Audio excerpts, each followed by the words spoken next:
அண்மை செய்திகளை பார்த்து வருகிறோம்.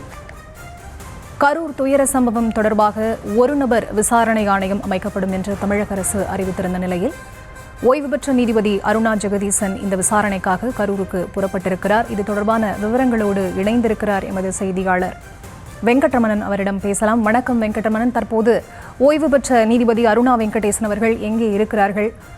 அது தொடர்பான விவரம்.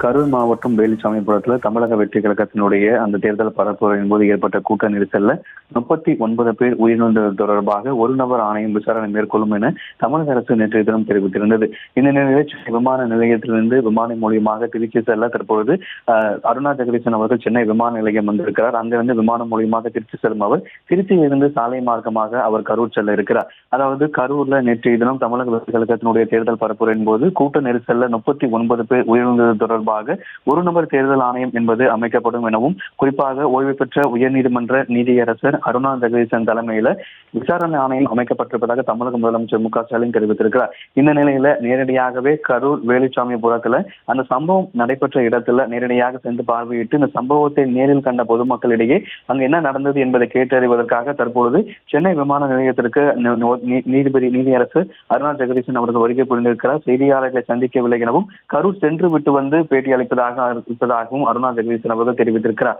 நேரடியாக கரூருக்கு சென்று நேற்றைய தினம் விஜய் பிரச்சாரம் மேற்கொண்ட அந்த பகுதியில களத்தில் நேரடியாக அவர்கள் ஆய்வு மேற்கொண்டு அதே போல அந்த சம்பவத்தை நேரில் பார்த்த நபரிடமும் மருத்துவமனையில் சிகிச்சை பெற்று வரக்கூடிய நபர்களை நேரில் அவர்கள் சந்தித்து நேற்று என்ன நடந்தது என்பது குறித்து அவர் கேட்டறியிருக்கிறார். தொடர்ந்து காவல்துறை அதிகாரிகள், அது மட்டும் இல்லாமல் கரூர் மாவட்ட ஆட்சியர், கரூர் காவல்துறை உயர் அதிகாரிகள் உள்ளிட்ட பல நபர்களுடன் அவர் நேற்று இந்த சம்பவத்தை குறித்து அவர் பேச இருக்கிறார். அவர் கொடுக்கக்கூடிய அறிக்கையின் அடிப்படையில தான் இந்த விவகாரம் தொடர்பாக தமிழக அரசு அடுத்த கட்ட நடவடிக்கை மேற்கொள்ளும் என நேற்று முதலமைச்சர் மு.க.ஸ்டாலின் அவர்கள் தெரிவித்திருக்கக்கூடிய நிலையில கரூர் வேலுச்சாமிபுரத்துல ஒரு நபர் விசாரணை ஆணையத்தின் ஓய்வு பெற்ற நீதியரசர் அருணா ஜெகதீசன் தற்போது கரூர் புறப்பட்டு சென்றிருக்கிறார். இதற்காக சென்னை விமான நிலையம் வந்த அருணா ஜெகதீசன் செய்தியாளர்களை சந்திக்கவில்லை எனவும் கரூர் சென்றுவிட்டு செய்தியாளர்களை சந்திப்பதாக அவர் தெரிவித்திருக்கிறார். தற்போதைய விவரங்களுக்கு நன்றி வெங்கட்ரமணன்.